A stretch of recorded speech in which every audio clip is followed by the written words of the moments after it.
Hello mga kabagis, welcome back to my channel. Good morning. Alakas ng ulan, no? So for today's video, i-address natin yung mga katanungan at the same time yung mga na-inspire sa atin ng mga subscribers, yung mga kabagis na nag-alaga ng baboy, yung tutunan nila. Napakasimple daw na paraan upang hindi tayo mamatayan, no?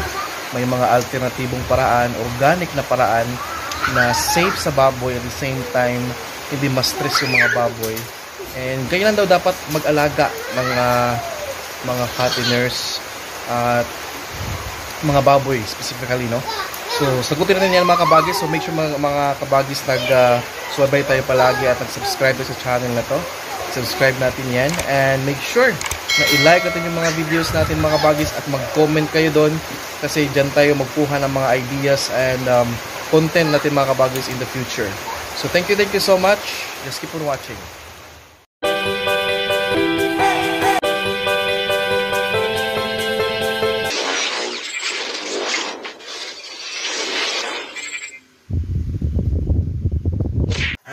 Kabagis, good afternoon. Welcome back to my channel. Your Kabagis again. Nakakataba lang ng puso, no, na makarinig tayo ng mga comments and pasasalamat sa atin kasi marami na rin tayong mga subscribers since then, no? Last year nagsimula daw silang nanood sa atin hanggang sa na-inspire silang mag-alaga ng baboy at yun, in-apply nila yung mga ginagawa natin. So yung mga narinig kong mga magandang bagay doon is yung hindi na sila namatayan ng mga biik. Yan yung pinakamaganda. Kasi mayroon daw palang napaka-simpleng mga pamaraan na we don't need to give them injections, no? Ng mga, kasi ang pagkakaalam natin kapag magbasa yung dumi, inject ka agad, inject. Ini-inject na lang lahat natin. Ang pagkakaalam natin, yun na yung solusyon, yun na yung pinakamagandang paraan upang malunasan. Pero may mga strategy at may mga pala tayo na observe na mas madali, hindi masyadong stressful sa mga alaga and then effective din kahit pa paano, no? So thank you so much sa mga nag-comment. Nakakataba ng puso yun mga kabagis. And also yung mga nagko-comment na regarding sa kanilang panood ng ating mga upload mga kabagis ay na-encourage silang mag-alaga ng baboy. So ngayon may mga baboy na rin sila kahit pa paano. 2, 3, 4, 5 yung ganung mga number of their fatteners. And ako makarinig ng ganyan.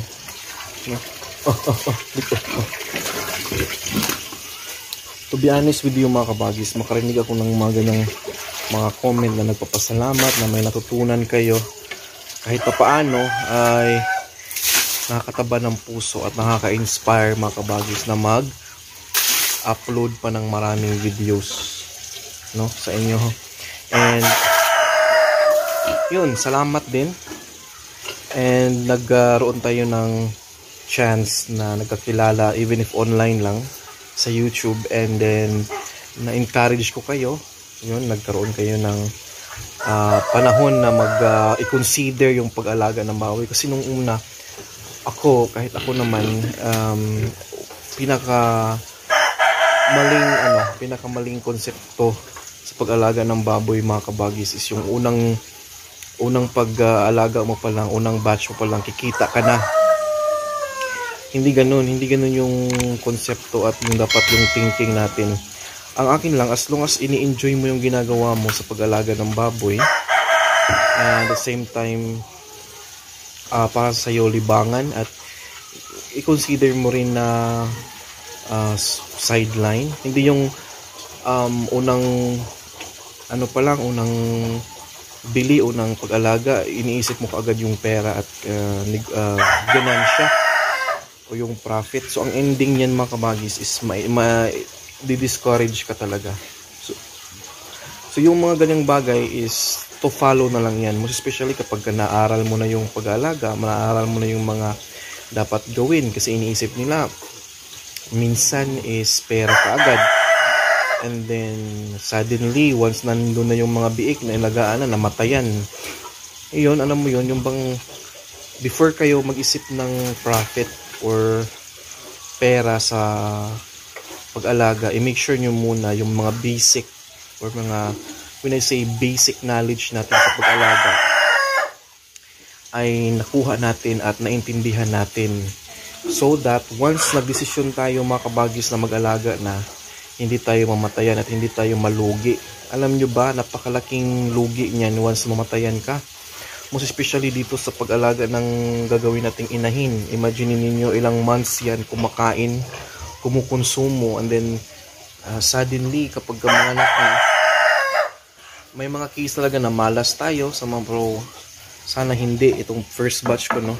But to be honest with you, before ko nagdesisyon na mag-inahin mga kabagis, it's like how many years ko rin kinukonsider at kumbaga iniisip yan.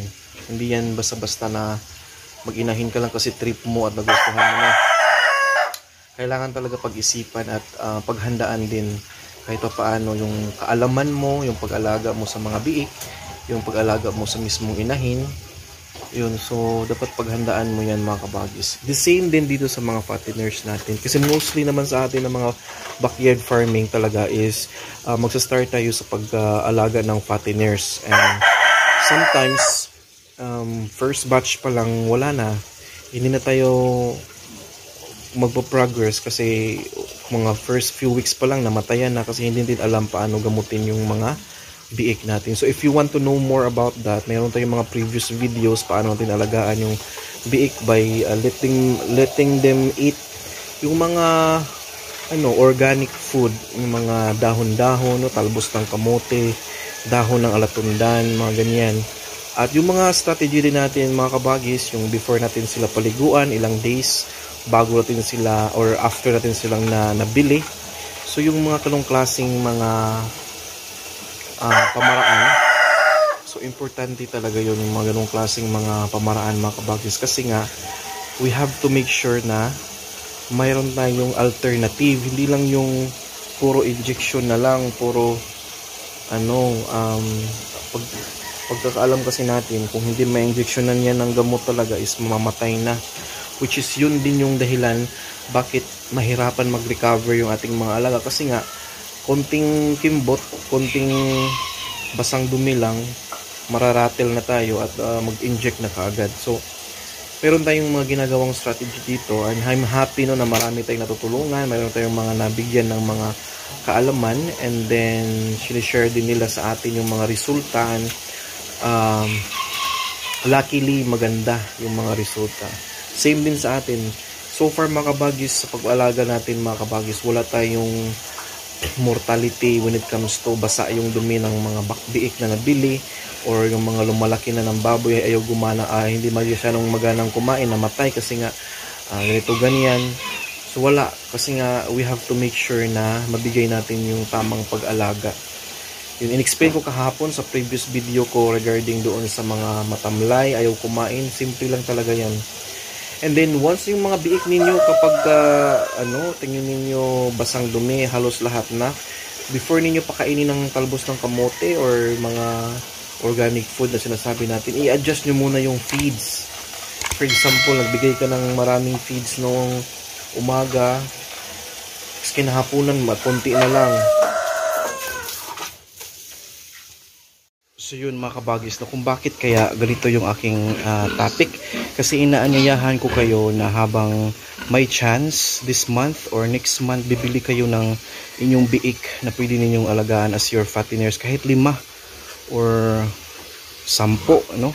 Kasi this December or January, aakyat na naman yung presyo natin sa ating live weight or karkas na rasyon, no, per kilo. So marami sa atin ang nadismaya nga kasi nga ngayon ang bumaba, but magbabounce back yan for sure this December or January.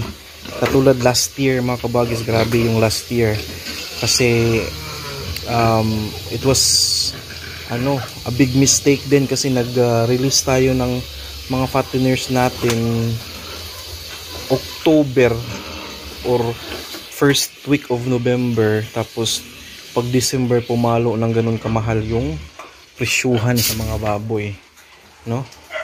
So January, so kailangan natin yang sabayan kasi nga ano na, malapit na rin. Isang ano din yan, dagdag din sa atin yan mga kabagis na kita para mayroon tayong mahanda this new year, no? 2022. Though hindi naman dapat ikaano kasi hindi maganda yung new year, pero at least kahit buhay, yung rason na lang na kahit buhay tayo hanggang ngayon, nakahinga pa rin tayo kahit sa dinami-daming problema at pandemic, no? Na ating hinaharap, pero buhay pa rin tayo kahit papaano. Ayan. So magpapakain ako mga kabagis after this. Nilinisan ko na lang muna, and then ating ihanda yung kanilang feeds, but make sure natin na humihingi sila, no? Make sure mga kabagis, ulitin natin before natin bigyan ng pagkain na feeds, make sure na sila mismo o mga baboy mismo ay nanghingi na, hindi yung unahan natin sila, baka hindi pa yan gutom, no? So yun yung ating ina-emphasize dyan. Padaan.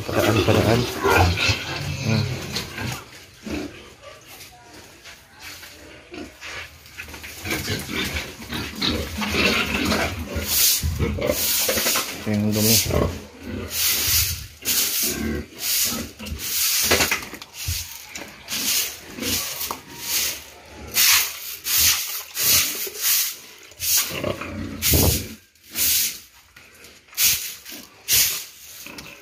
So yun mga kabagis, no?